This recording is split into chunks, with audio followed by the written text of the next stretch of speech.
Well. You're here because you can't control recoil, huh? Struggling to get a kill at long range using the 1911? Or maybe you're just trying to get better at it with any gun. Well, lucky for you, I'm gonna show you it all. So stay tuned for that. What's up YouTube, it's Ghost here, back with another tips and tricks video. Today's video I'm going to be focusing on recoil control and recoil patterns and how to master it. Now, very simple topic, but there's a few layers to it, so stay tuned for it all. And I want to quickly mention thank you for all the support recently, I really appreciate it. And if you haven't already, subscribe and turn on notifications so you don't miss the next video. Now let's get right onto the video. So first off, we're going to be talking about recoil pattern. So every gun has its own recoil pattern, which will always be the same when you shoot it, but will change based on the attachments you have on it. This is something I'll keep bringing up, by the way, as some people get this wrong. Now, from what I have checked and learned, there are three types of recoil patterns mainly, in one way or another. The S shape,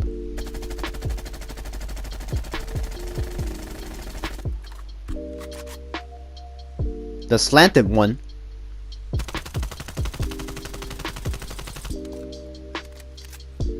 or the gibberish type, where it's a little bit like the others but more random.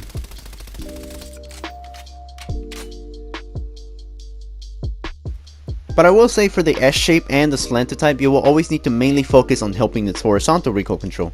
Now for the gibberish one, that may depend on what direction it goes towards, more up or to the side. And I will say vertical recoil is easier to control than horizontal, so mainly try to focus on horizontal recoil, like on the Fara. Yes, it has a lot of vertical and horizontal kick to it, but it's still easy to just control it vertically, even though I'm not using the muzzle that provides the best vertical recoil on my gun. Since the horizontal kick is worse, it could affect my accuracy at long range, especially in ARs, which is why I focus on horizontal recoil over vertical always, unless the gun doesn't have much horizontal recoil to begin with. Now obviously everyone should know that the best way to counter any recoil on a weapon is by going at the opposite direction the recoil pattern is going up to. But I'm sure a lot of players just always move their joystick or mouse downwards and just try to hold it down rather than countering the direction the recoil pattern is going at. That's just one factor of having bad recoil control, so try learning the pattern so you can counter them and see what direction it goes to in order to have the best recoil control.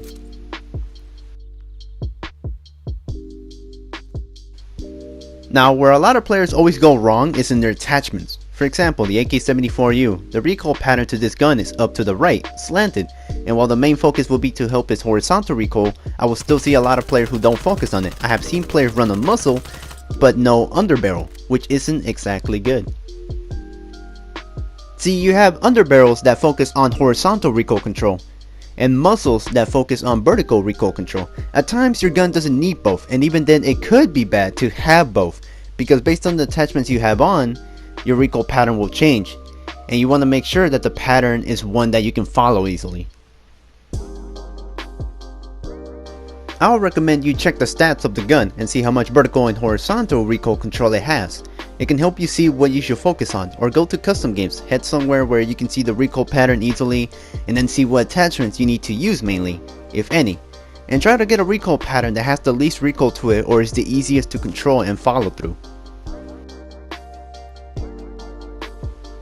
Now I want to quickly bring up another thing, and that is recoil in snipers. If you've noticed, you can also put an underbarrel attachment on a sniper as well.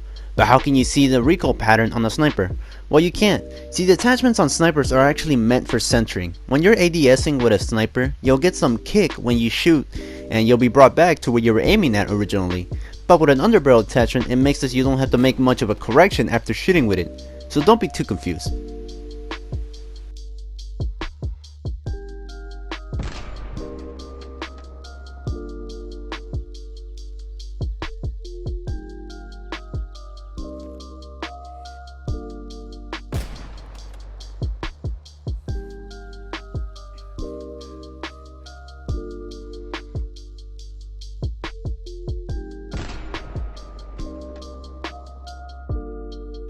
Now lastly, there are two factors that will affect your recoil control, your sensitivity and the task force barrel attachments. So first off, not all task force barrels do the same thing or have the same cons, but the ones that will affect your horizontal and recoil control are the ones I'm talking about. It will greatly increase your recoil in exchange for bullet velocity and damage range, and then a bit of damage, but it almost never changes the amount of bullets needed to kill a player. So if you do happen to be running a task force barrel, I would recommend taking it off and putting one of the barrels that helps your bullet velocity or damage range instead, since it won't affect your recoil control at all. Unless you can actually control the recoil very well with the task force, or it doesn't affect the gun that much.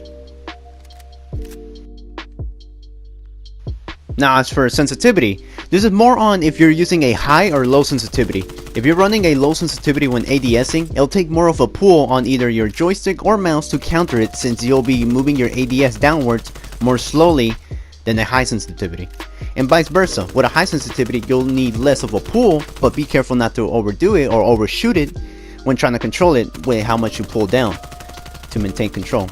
Especially since you'll be tracking and controlling the recoil at the same time.